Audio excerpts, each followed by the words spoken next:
नमस्ते दोस्तों, आज हम परसेंटेज की क्लास लेंगे। चलिए आइए देखते हैं परसेंटेज के बारे में जानते हैं।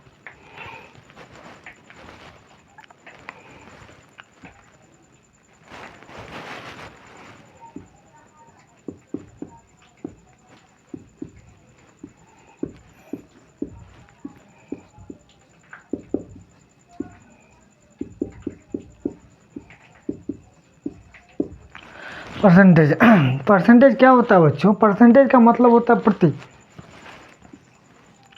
प्रति और शत मतलब 100 यानी प्रत्येक, यानी 100 में प्रत्येक एक की गणना करना, 100 में प्रत्येक की गणना करना ही परसेंटेज कहलाता है। ठीक है बच्चों, अब देखिए, अब बताइए आप x प्रतिशत बराबर क्या होगा? x प्रतिशत बराबर क्या होगा? तो आप जहाँ तक देख रहे हैं कि x प्रतिशत को हम x इंटू प्रतिशत लिख सकते हैं। ठीक है, तो x प्रतिशत इक्वल्स टू x इंटू प्रतिशत मतलब 1/100। यानी हम अभी भी बता चुके हैं आपको कि प्रत्येक 100 में एक की गणना करना ही परसेंटेज कहलाता है। ठीक है, तो परसेंटेज का मतलब 1/100। ठीक है, अब देखिए आप, यहाँ से x और यहाँ से ये x कैंसिल आउट हो गया, तो आपका क्या बचा? Percentage equals to 1/100।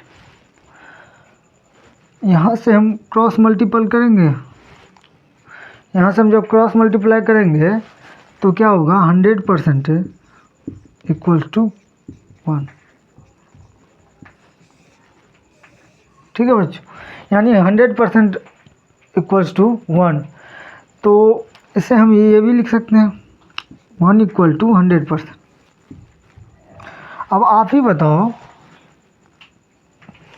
यदि 2 होगा तो क्या होगा? तो 2 क्या है? इसका 2 गुना है, 1 का 2 गुना है, तो ठीक एग्जैक्ट 100 का भी 2 गुना 200%। ऐसे 3 क्या है? 3 इसका तिगुना है, तो ये 100 का भी तिगुना होगा, यानी 300%। ठीक है,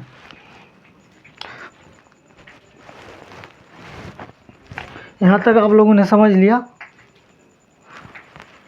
अब आगे चलते हैं, देखते हैं।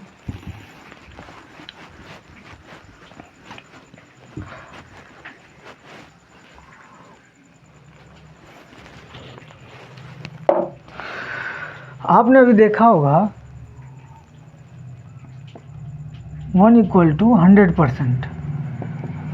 ठीक है भाई, 1 इक्वल टू 100%।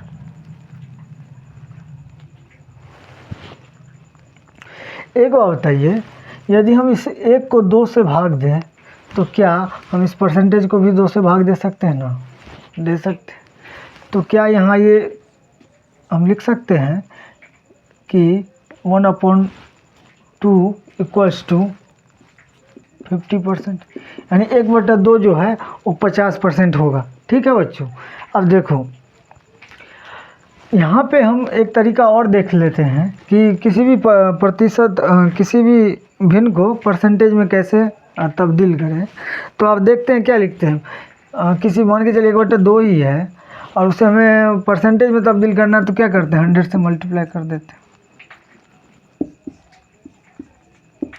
यानी 50%। ठीक है, और दूसरा ये है, दूसरा मैंने आपको क्या बताया अभी कि प्रत्येक 100 में प्रत्येक की गणना करना। यदि ये हमारा हर 100 हो जाए, यदि ये हर 100 हो जाए तो अंश प्रतिशत कहलाएगा ना?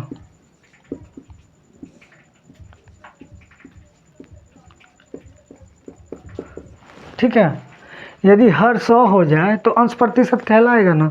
अब देखो आप, 1/2।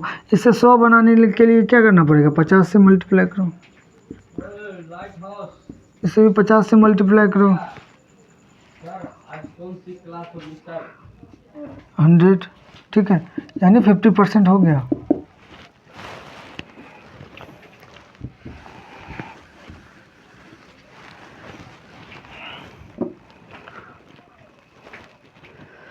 अब क्या है, अब देखो 1/3 क्या होगा।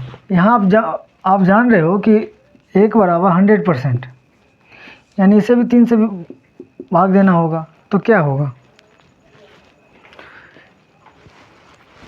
100 को जब 3 से भाग देंगे तो क्या होगा? 100/3। तो 3 तिया 9, रिमाइंडर कितना बचा? 1, 0। 3 तिया 9, रिमाइंडर कितना बचा? 1।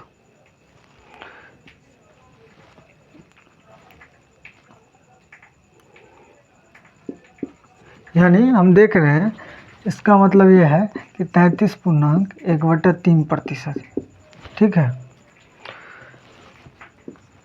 1/4 क्या होगा? 1 बराबर क्या? 100%। तो यहाँ हम लिखेंगे 100%।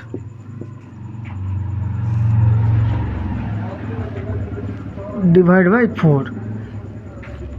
100 4 से जाएगा कितने बार? 25 बार, यानी यहाँ 25%, ठीक है। अब 1/5 कितना प्रतिशत होगा?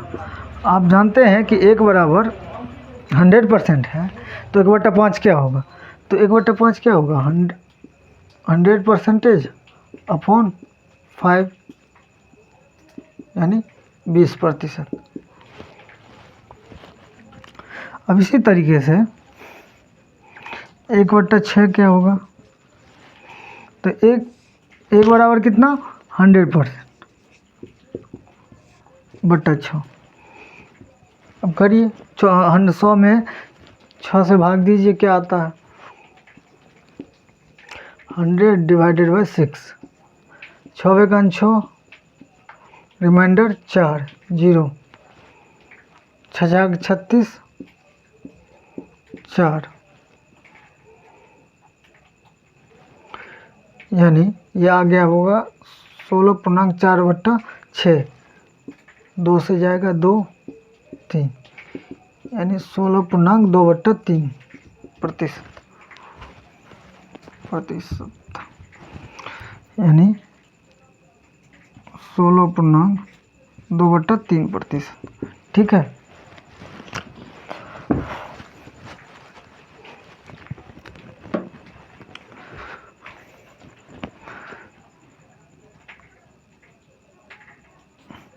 One upon 7। 1 बराबर क्या है? 100%। इसे 7 से भाग दो।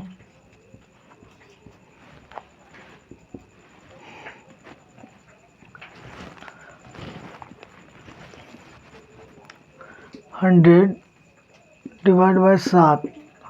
7 का 7, 3, 0। 7 चौका 28, रिमाइंडर 2, यानी 14.2/7। 14.2/7%। इसे हम 14 सही 2/7% भी कहेंगे।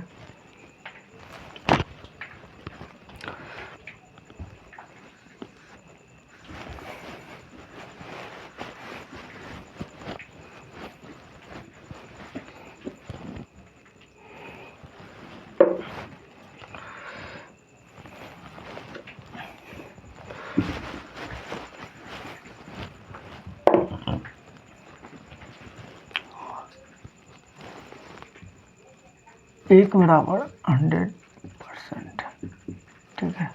अब इसी बेसिक स्ट्रक्चर पे ये क्वेश्चंस बनेंगे, ठीक है बच्चों।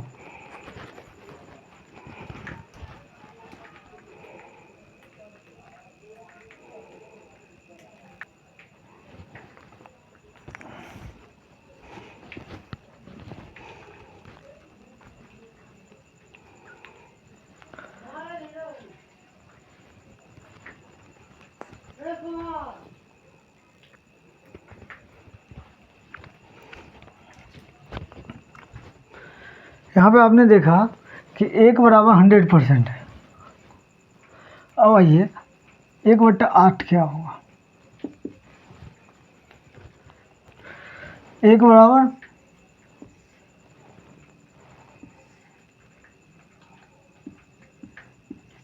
100% अपॉन 8।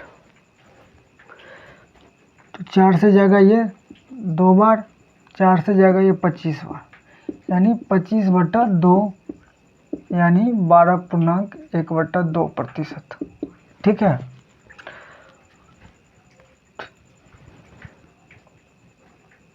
अब 1/9 = what %? 1/9 कितना प्रतिशत होगा? तो आप जानते हैं कि 1 बराबर हमें क्या दिया हुआ है, 1 बराबर क्या दिया हुआ है 100%। तो 1 की जगह हम क्या 100% लिख सकते हैं? क्या हम 1 की जगह 100% लिख सकते हैं? 100% ऐसे 9 से भाग दे देनी है, तो क्या होगा? अब भाग दे करके देखते हैं। 9 × 9 0, 9 × 9 1 0,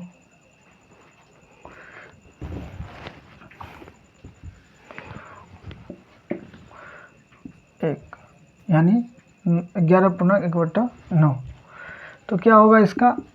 11.1/9%। ठीक है। अब इसी तरह से 1/10 क्या होगा?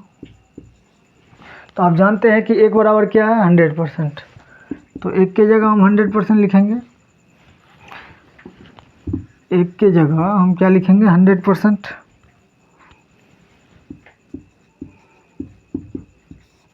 10 से भाग दे देनी है, तो क्या होगा 10 × 10 यानी 10%।